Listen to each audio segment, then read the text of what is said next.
आपकी Iran straight of Hormuz से करते हैं, जहां पर कल यानी कि 27 मार्च को 2 जहाज तेल के उड़ा दिए गए।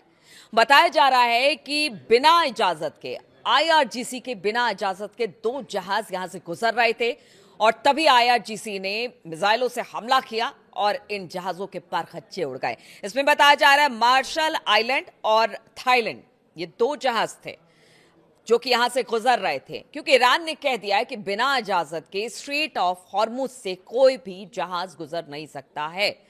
और बिना इजाजत के ये दोनों जहाज गुजर रहे थे और उसके बाद ऐसा मंजर देखने को मिला जहां पर पूरी जहाज के परखच्चे उड़ गए, काला धुएं का गुबार उड़ता हुआ दिखाई दिया और पूरी तरह से ये जहाज नष्ट कर दिए गए।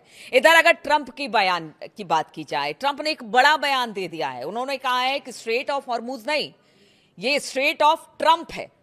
अब देखिए, स्ट्रेट ऑफ ट्रंप कह रहे हैं इस पूरे स्ट्रेट ऑफ हॉर्मुज को, और उनका कहना है कि जो भी चाहे यहां से जहाज निकाल कर लेकर जाए।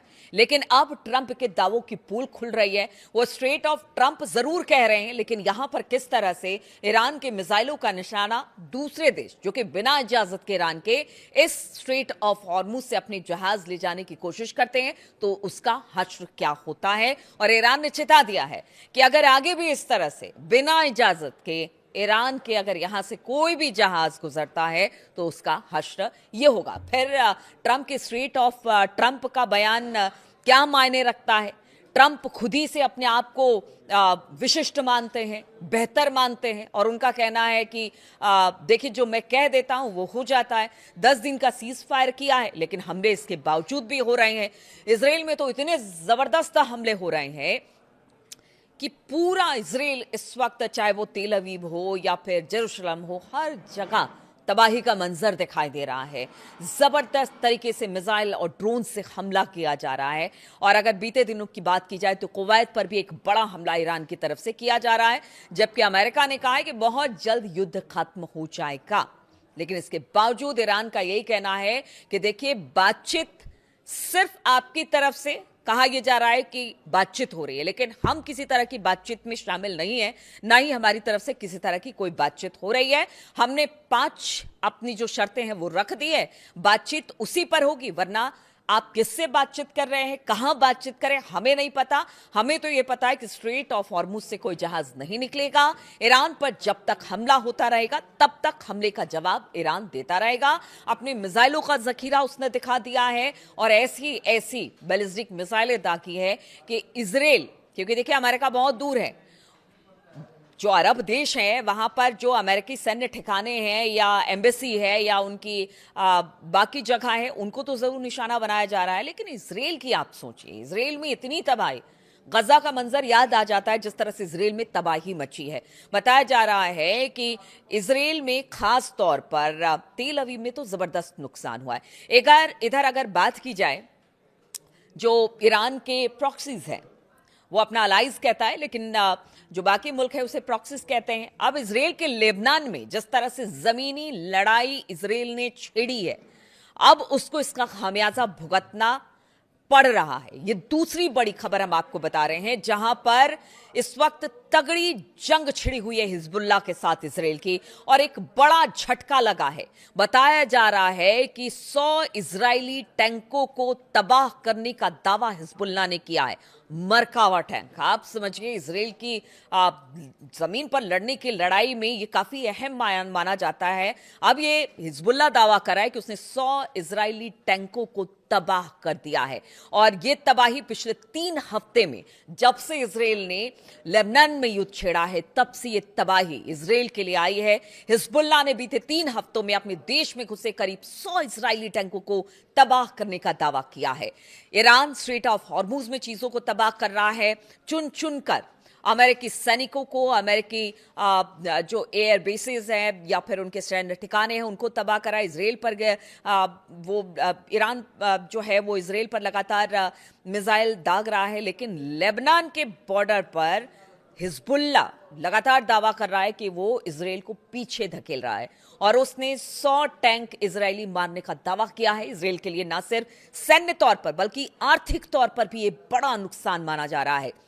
इजराइल के तबाह हुए इन टैंकों में हर एक टैंक की कीमत करीब करीब $6 मिलियन है। आप अंदाजा लगा लीजिए कि कितना महंगा ये टैंक होता है। और अगर 100 टैंक को मारा गया है तो फिर एक तरह से बड़ा नुकसान इजराइल के लिए। देखिए, तबाही जो मिसाइलों से मच रही है वो तो अलग, लेकिन अगर आप जमीन पर लड़ाई लड़ रहे हैं तो उससे जो नुकसान आपको हो रहा है वो किस तरह से हो रहा है। इजराइल की ओर से टैंकों के नुकसान पर चीजें साफ नहीं अब तक की गई है। इजराइल ने इस महीने की शुरुआत में लेबनान हमले शुरू किए थे और तब से लेकर अब तक जो लड़ाई है भीषण होती चली जा रही है।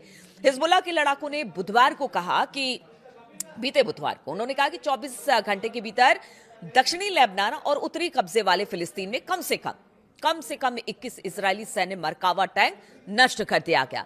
फिर गुरुवार सुबह गुट ने कहा कि 20 और मरकावा टैंकों को सीधे हमले में उन्होंने मार गिराया।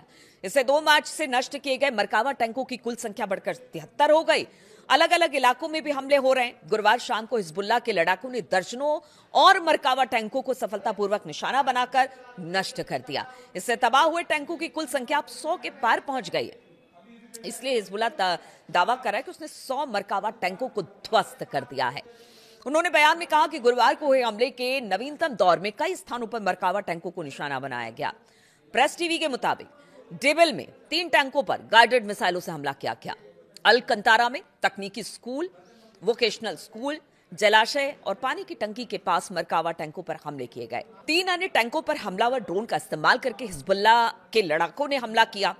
हिजबुल्लाह ने तैबह में 1 दर्जन मरकावा टैंकों पर गाइडेड मिसाइलों से हमला किया। डेर सीरियन में 4 टैंकों पर हमला किया गया।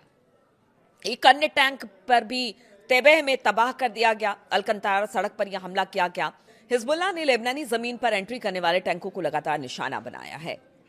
सैन्य विशेषज्ञों की माने तो इसे मरकावा नरसंहार कहा गया, जो कि एक शब्द है। 2006 में युद्ध के दौरान एक अभियान से जुड़ा यह शब्द, जब हिजबुल्लाह लड़ाकों ने 25 मरकावा टैंक नष्ट किए थे और 34 इजरायली सैनिकों को मार दिया था और उसके बाद इजराइल को इलाके से पीछे हटने पर मजबूर किया था। इस बार तो टैंकों की संख्या आप सोच रहे हैं 100 है। 100 टैंकों को मार दिया गया हिजबुल्लाह की तरफ से। कहा यह जा रहा था कि हिजबुल्लाह खत्म कर दिया गया, हिजबुल्लाह का सफाया हो गया है, हिजबुल्लाह के बड़े नेताओं को टारगेट किया गया। लेकिन अब जिस तरह का नुकसान हिजबुल्लाह इजराइल का कर रहा है, उससे तो एक बड़ा नुकसान इजराइल को हो रहा है और लग रहा है कि अब 100 टैंकों को नष्ट किया, आगे भी इसी तरह से हिजबुल्लाह का हमले जो हैं वो लगातार तेज होते चले जाएंगे। तो क्या अब इन इलाकों से इजराइल फोर्सेस जो हैं वो पीछे की तरफ खिसकेंगे? और क्या ये जो चोट इस वक्त इजराइल को पहुंच रहा है, उससे तो कह लीजिए कि घर के अंदर ही नेतन्याहू को घेरा जा रहा है। अपोजिशन लीडर हो या खुद उनके पार्टी के नेता हो, कह रहे हैं कि अब और नहीं। इजराइल में भयंकर तबाही हुई है। इधर ट्रंप अपने दावे कर रहे हैं, नेतन्याहू कह रहे हैं कि जल्द खेल खत्म हो जाएगा ईरान का। लेकिन ईरान ने जो तबाही मचाई है इजराइल में, और उधर हिजबुल्लाह लेबनान और फिलिस्तीन की तरफ से लगातार टैंकों को तबाह करके इजराइल को डैमेज कर रहा है, ये कहीं ना कहीं बड़ी मुसीबत का सबब बनने वाला है। अगर ये मामला और लंबा खिंचता है और जितने प्रॉक्सीज है ईरान के वो और एक्टिव अलग अलग जगहों पर होते हैं, इधर ट्रंप अगर बाज नहीं आते अपने बयान देने से, तो फिर आगे क्या होगा इस पर हमारी नजर बनी रहेगी।